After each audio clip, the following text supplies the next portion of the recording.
Dear friend, regarding the quality and durability of relationships and a good relationship between children and parents, I've already recorded a video where I touched on cultural differences.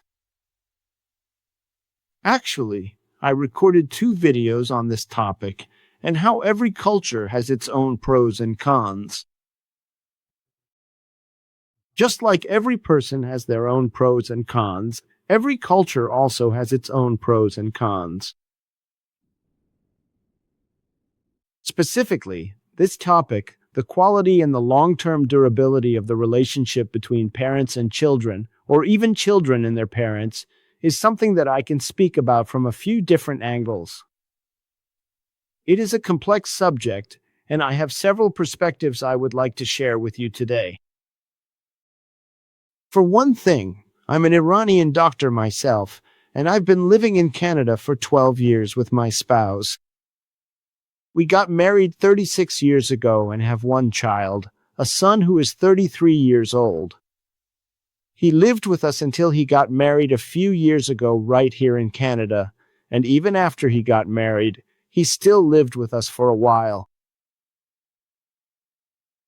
Our house isn't very big. It's a 3-bedroom house, but we gave the master bedroom to them, and he lived with his wife here with us, along with their puppy, who is our grandchild, essentially. And they lived with us for so long that suddenly they just felt like, hey, or they wanted to say, let's go live independently for a bit and see what it's like. Just to see what it's like, and they moved downtown. It's not too far from us, it's close. They rented an apartment in a high-rise, but we actually still get together every weekend, even though they're both busy. My son has just recently graduated from the University of Alberta with his Juris Doctor degree, which is such a proud moment for us. He is currently busy articling over at the Court of King's Bench, gaining some really valuable experience. His wife is a dedicated registered nurse who also graduated from Maswan University right here in the city, and she is currently working hard in the cardiac unit at the Royal Alex Hospital. Yeah, they're busy. Even though they're both busy and have a lot of work, we spend every weekend together. And we're always thinking about how, as soon as we can, we'll get a bigger house so we can live together again, or maybe get 2 houses right next to each other so we can live side by side. So, where does this come from? It comes from the cultural difference. It's not just us who are like this. It's not just me personally, as an Iranian, who is like this. Most Iranians are like this. And it's not just Iranians either. Some other countries are like this too. This is that whole issue of cultural differences. When we first came to Canada, we saw things that were very surprising to us. And this surprise I'm talking about shows just how big the difference is. And those same differences are what become the root cause of this disconnect between children and parents in some cultures. Well, I'm not saying, suppose. I don't mean that. For example, in Canada, all kids cut ties with their parents. No, that's not what I mean. But the prevailing culture is such that, for instance, a kid tries to be independent from the age of 18, to move out of the house as soon as possible and start an independent life for themselves, whether they're married or not.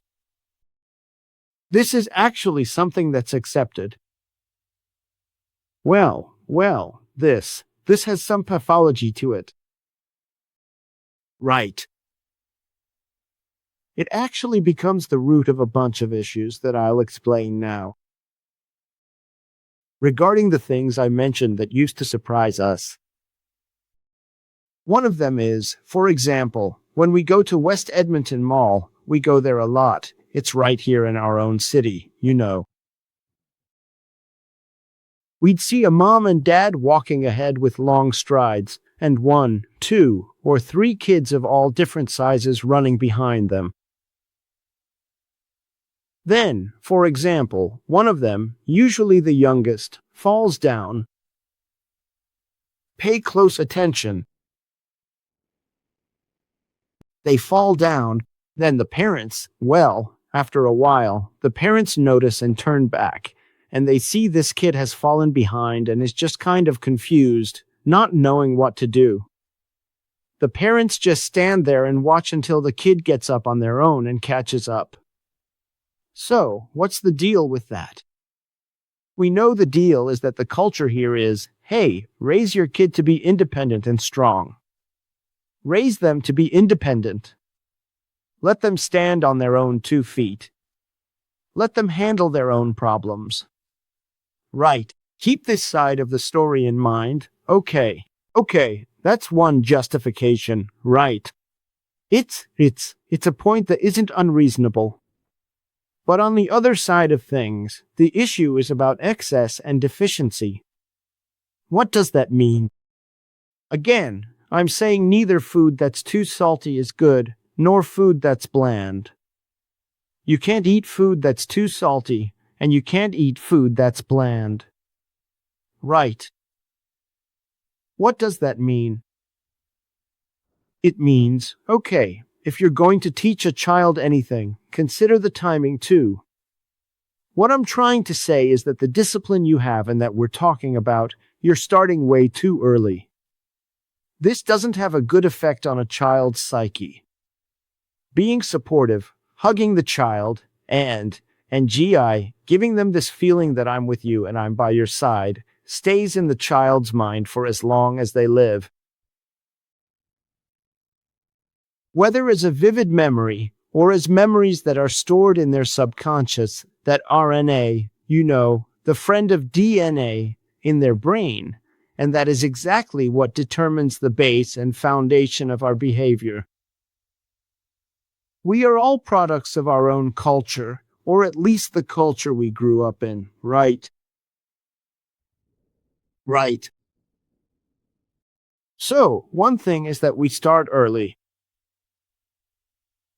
Then we act very militarily, like it's a military barracks, and it's all because we say they need to get strong.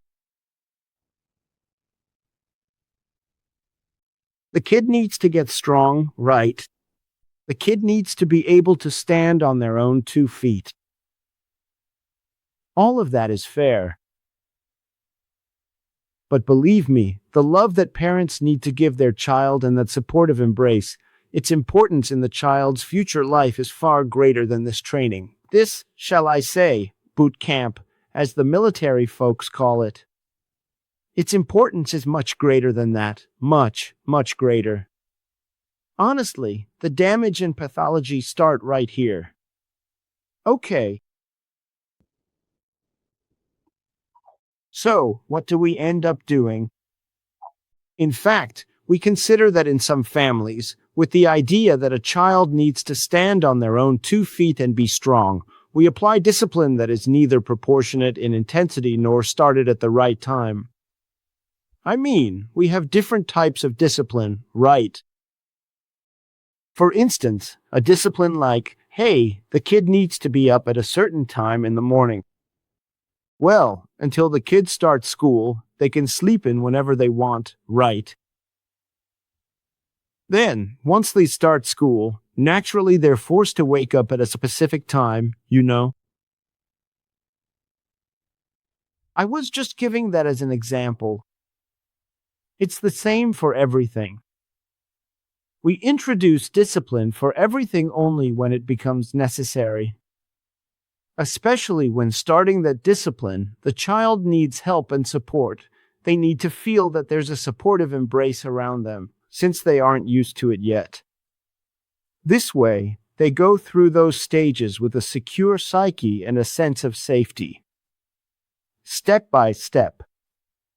And the next issue is the issue of flexibility. Okay. The younger the child is, the more flexible we need to be. Practically speaking, a child who doesn't really understand their surroundings yet, 6 months old, a year old, whatever, nothing. But I've seen that as soon as this child starts talking and interacting with others, parents start their discipline, even though it's too early. Just because a child can talk doesn't mean we need to start a boot camp for them right away. It has a negative effect on their psyche. So, let's be patient. We still need to continue giving them love and support in the same way we did when they were a baby. What I mean is, let me give you an example. When it comes to medication, we have a therapeutic dose and a toxic dose. Right. For some medications, the gap between the therapeutic dose and the toxic dose is small.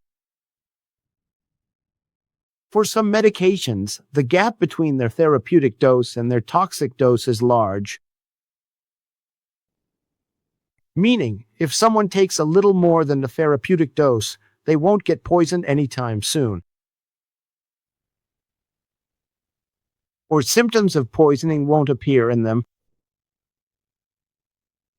Affection is one of those things where the therapeutic dose is very far from the toxic dose.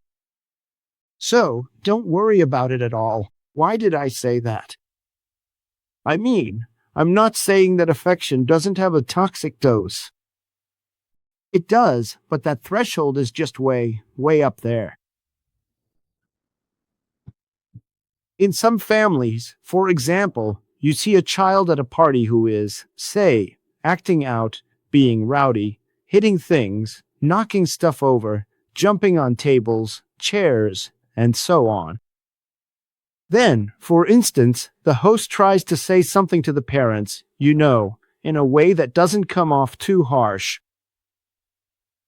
They might say, "Hey, your kid is doing this," and the parents reply, "Oh no, they're just a bit hyperactive." Right. That toxic level, that toxic dose, right. But I haven't seen families in Canada reach that point. For instance, think about a situation where a young kid might make a genuine mistake and accidentally break something valuable.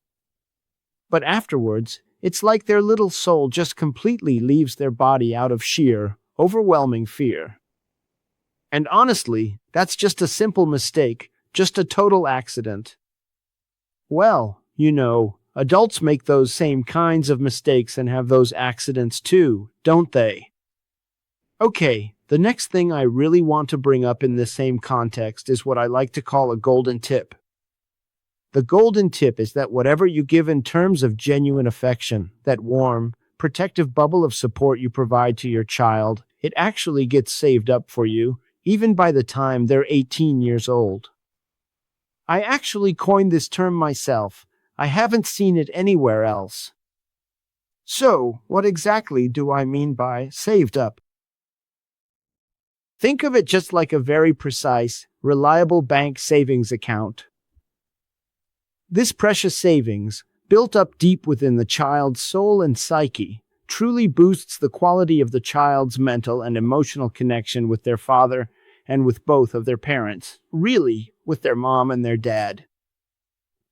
It creates a lasting bond that remains strong for as long as the parents are alive and continues to endure for as long as the child is alive.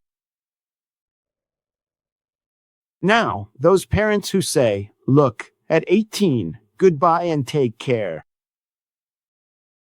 Off you go, take care. These people are like those who, for example, pay into a life insurance policy for, say, 5 years. Well, you've paid into life insurance for 5 years. How much do you expect to get back from that? The insurance company is going to give you way less than if you had paid into it for 30 years. Right. I'm talking about the reality of it. Most of these life insurance companies are just scammers. But now, based on the actual concept of life insurance, a life insurance company that's honest, upright, and trustworthy, it gets preserved. What does it mean to be preserved? It means that these very things, these small, medium, and large behaviors, And it's not just behaviors, it's words too. And I'll talk about words in a moment. Speaking loving words creates such a meaningful savings account for you that emotional fund, as long as you are alive, effectively maintains your relationship with your children at the very highest quality possible.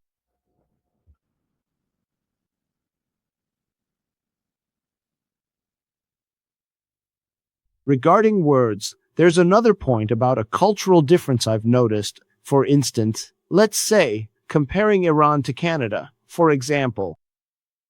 Now, when I say Canada, you know that Canada itself is a country of many nations, right? Statistically, we have something like 50 to 55%, as they say, Caucasian, meaning white, and the other 45% are from different parts of the world, right? This white culture, well, it's natural, right? It comes from the countries that are the source of those cultures, correct? For example, where did the grandfather come from? For example, they came from Ireland, from Poland, from Germany, from England, Great Britain. Now, all of Great Britain, for instance, from Scotland and so on, and from European countries, right? Well, actually, I really wanted to take a moment to talk about the accents. Let's go back to that baby who is now 2 or 3 months old. Parents talk to a 2, 3, 4, or 6-month-old baby until the baby starts communicating and interacting. They don't talk back, right? They speak to them affectionately.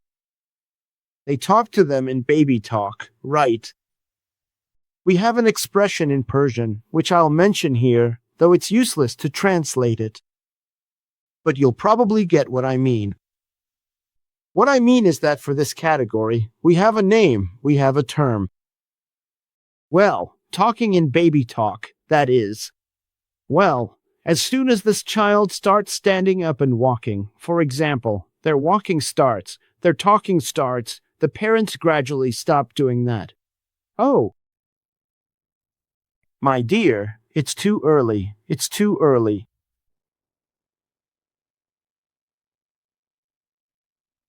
If you knew what a magical effect continuing to talk in that baby talk style has, even with an 8-year-old, even with an 18-year-old, on that person's psyche and on that child's sense of security, and how it suddenly, let's say, exponentially increases your savings, you wouldn't stop doing it. Don't stop. Okay. Affectionate words and phrases. Uh-huh.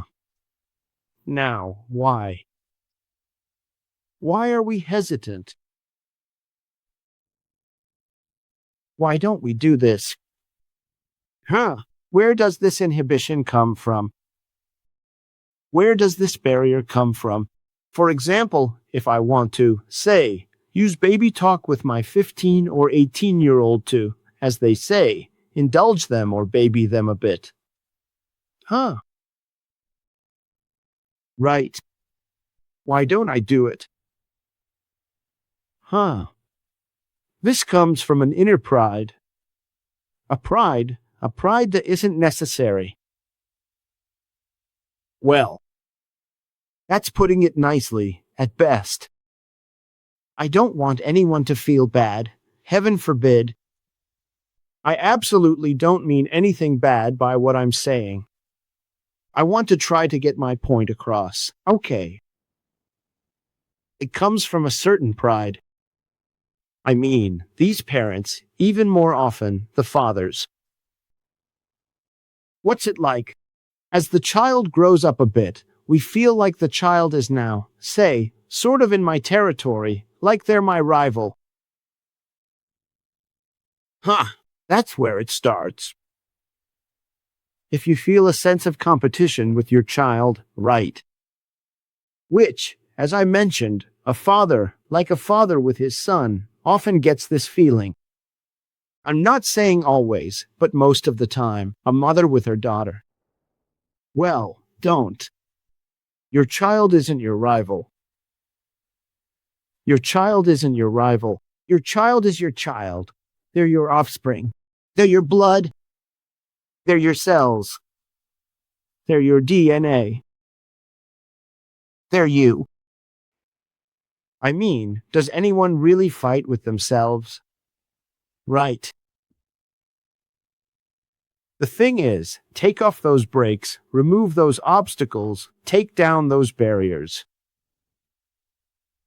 Just relax, be at ease. Speak up, don't be afraid. Say nice things, say loving things. Let me tell you something interesting. Like, we tell our son, why don't we have this puppy? This 5-year-old poodle of ours, who's basically our grandchild, stay with us for a night. We'd love for him to stay with us for 2 nights. He comes over, like, he was just here with us the night before last. But they don't like that. They won't even agree to be separated from him for a single night. That my son says, no, my kid has to sleep with his dad. He has to sleep with his mom and dad. That my wife told him, well, we also want our son to sleep with his mom and dad. Then we said to him, look, can you come and sleep between me and your mom for 1 night? Well, he's 33. Look, these things are important. We're still continuing to save. And knock on wood, one of these Canadian woods, the results are incredible. I mean, 100%, 100% perfect. Like, 100 out of 100. Any bad thing in the culture, or an inappropriate thing, let's say, right? Or any deficiency, disorder, or flaw that exists in our culture, we need to see which culture has a lot of that and adopt it from them. Right. A large amount of the things I've taken from the culture right here in Canada, and especially from the white folks' origins, which have been excellent things, really excellent, I've taken back to my own people and am teaching them. I'm teaching Iranians. This mine is a huge mine. This mine is a very valuable mine. In it, you can find gold, jewels, emeralds, rubies, I don't know, diamonds, everything. Right. It's like booth after booth.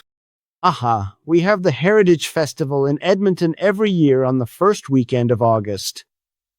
Maybe many people know that in a very large park, usually between 80 to 85 countries have pavilions there, and they have, for example, 2 pavilions each.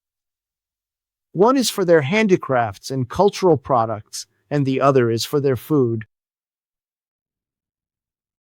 Usually, in front of those pavilions, there's a stage where they perform music and dances related to that country, again wearing their traditional outfits or whatever.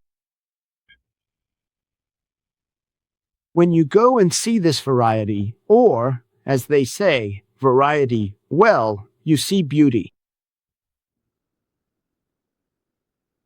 Culture is just like that. Meaning, each of those tents, while they might be very different in terms of, I don't know, beliefs, ideology, religion, or other things. Right. But every again, I'll say this again. Every culture has its pros and cons. So, a culture that can remove those cons and take the pros from another culture and incorporate them into its own, well, a strong foundation is built. Anyway, I won't bore you with the details. And a very interesting point is that with this style and method, though there's a lot more to it, you know? Right. Right here, something just came to mind, and that is if any parents want to get some advice, send me a message, and I can go into the nitty-gritty details for each case-by-case scenario. Okay. Because cases are different from one another, you know. I can clarify things for them because I've clearly seen both sides of it. Okay. As a doctor, my work has also been with people and families, and I've been really interested in this area and have put a lot of time into it. You know, it's not like I've done something extraordinary. For example, no, I was interested in this field and I've put time into it. When a person spends a lot of time on something, well, they become an expert in that field, right? They become proficient. Oh, I wanted to say that. One of the interesting results of the method I'm talking about, well, we call it a method, but this method isn't something that's prefabricated, is it?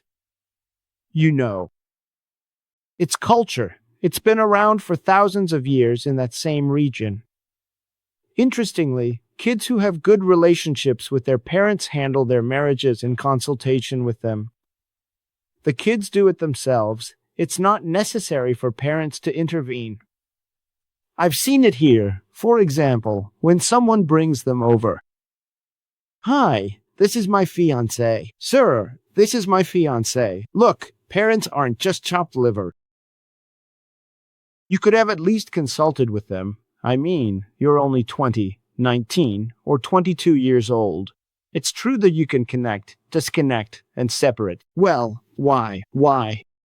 Doesn't all this getting together and breaking up just end up causing a lot of waste and loss in everything? Right. Why not just hit the bullseye on the first shot, in the right place, so we can then put our energy and time into moving forward in life?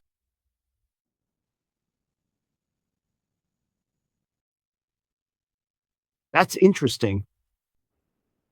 Keep this in mind too. If kids grow up with this system, when they have someone in mind or they like someone, and they're thinking, I want to marry this person, or get engaged, or whatever, they'll come and consult with their parents, and that consultation is good for everyone. It's good for both the parents and the child. And then what happens? When this consultation happens, the harmony and balance that's created between the child's desires and the reasons they've chosen that person and the parents' wishes and expectations, pay close attention to this. They might not be 100% aligned, but the very act of consulting is what brings them closer together. Meaning, one side lowers their expectations a bit, the other raises theirs, and they meet in the middle. And then, what does this meeting in the middle and getting closer lead to? I think you guessed right. It means that after the child gets married, their relationship with their spouse, as well as with their parents, remains just as great. Does it get any better than that? Well, I'll wrap up this session here, and I'll be back in future videos to discuss other topics. Hope to see you soon.